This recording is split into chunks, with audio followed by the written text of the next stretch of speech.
장경태 의원님 안 하십니까? 예. 최혁진 의원님, 예. 토론해 주시고 전현희 의원님 안 하십니까? 네. 예, 최혁진 의원님 토론해 주십시오. 법무부 장관님, 예. 이번에 이제 국조특위에서 남욱 변호사가 증언해서 다시 이제 조명되고 있는 것 같은데요.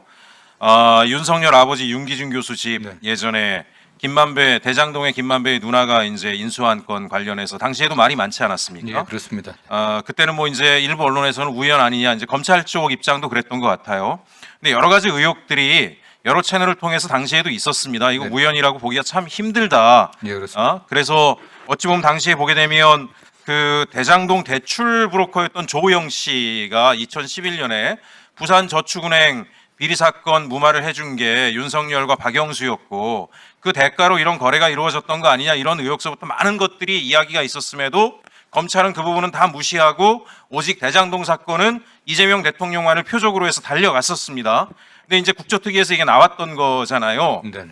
그 당시에 김만배 누나가 무슨 돈으로 그걸 샀느냐에 대해서 그거는 김만배의 화천대유 돈이다, 이런 이야기들도 있었고 증언들도 일부 유튜브 채널이나 영상을 통해서 나왔던 바도 있었습니다. 예, 예. 어쨌든 검찰은 이런 것들을 다 무시하고 오직 이재명 대표 한 사람만을 표적으로 해서 달려왔는데요. 제가 작년엔가 이 사건 관련해서 계속 저도 들여다보다가 그때 의혹의 하나로 또 봤던 것 중에 하나가, 제가 이 집 등기부 등본을 봤어요, 띄어서. 등기부 등본이 어떻게 되어 있냐면 여기 몰수 보전이 되어 있습니다. 몰수 보전이 범죄 수익이라는 거로 해서 법원이 몰수 보전이 되어 있어요. 그러면 이거는 대장동 자금이다라고 법원이 본 게 아닌가라는 의심이 들었고, 그러면 결국 이 돈이 김만배 누나의 개인적인 돈이 아니라 대장동 화천대유의 돈이 김만배 누나를 통해서 건너갔다라고 하는 것이 되는 것이고, 윤석열이 대장동 사건에 깊숙하게 연루돼 있다라고 하는 하나의 증거가 되는 것인데, 이런 것들이 왜 검찰이 모를 리가 없었는데 다 무시하고 이렇게 진행돼 왔을까? 그런 차에 마침 지금 남욱 변호사가 박영수가 다리를 놔서 거래가 이루어진 거다라고 하는 이야기가 나오지 않았습니까?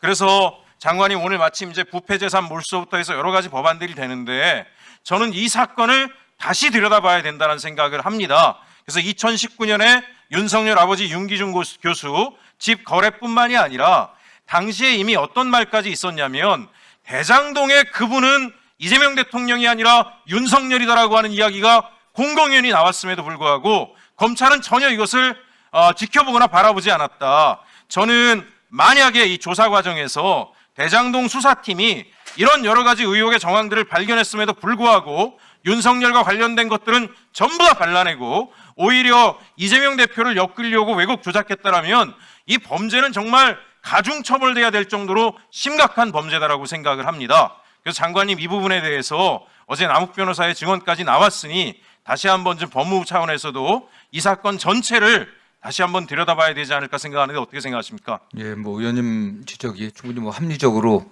네. 의심할 만한 부분이 있다고 저는 생각하고 있습니다. 다만 네. 저희들이 어떻게 이걸 새롭게 파악할지는 좀 면밀히 검토를 하고요. 네.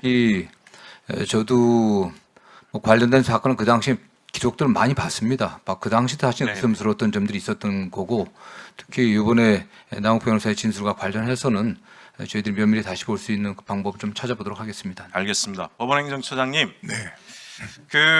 제가 최근에 이제 법 개정안을 2개를 냈어요.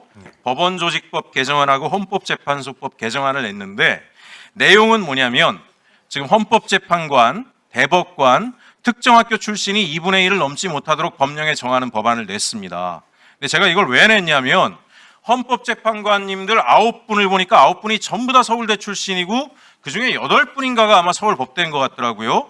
그 다음에 지금 대법관님들 같은 경우에 13분 중에 12분이 서울법대 출신이에요. 제가 이상했던 게 판사 임용의 비율이 어떻게 되나 봤더니 서울법대가 한 40% 내외 정도 이렇게 돼요. 지난 법원행정처장님한테 제가 여쭤봤습니다.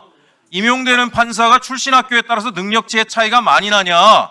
그랬더니 당시 법원행정처장이 능력치의 차이가 없고 모든 판사는 양심과 법률에 따라서 공정하게 국민을 위해서 재판을 한다고 답변을 했어요. 근데 왜 꼭대기에는 특정 학교만 가 있는지 전 도무지 이해가 안 가서 왜 이런 일이 벌어지는지, 이것도 김만배 누나가 집을 사는 것처럼 우연의 우연인 건지 제가 법원행정처장님 오늘 이제 이 질문은 새로 오셨으니까 다시 물어봅니다. 도대체 판사들은 여러 대학에서 골고루 나오고 있는데 왜 헌법재판관과 대법관은 특정 대학 출신들이 다 하고 있는 이유가 뭐냐? 판사를 하다 보니까 특정 대학 출신들이 역량이 아주 탁월한가요? 이유가 뭡니까? 그 얘기를 좀 듣고 싶습니다. 네, 그 이유에 관해서 뭐 말씀드리기는 어렵습니다만은 그 헌법재판소 재판관은 차치하더라도 대법원에 구성된 대법관의 구성은 다양화해야 된다라는 사회적 요구가 목소리가 크다는 것은 잘 알고 있습니다. 그럼 그에 대한 조치를 하시겠습니까? 제가 그걸 법 개정안에 대해서도 긍정적으로 바라보시겠습니까? 제 법안을 아직은 살펴보지 못했는데요. 그런 사회적 요구를 잘 알고 있으니까 그런 관점에서 보도록 하겠습니다. 수고하셨습니다. 다음은 김용민 간사님 토론해 주십시오. 네, 장관님, 네네.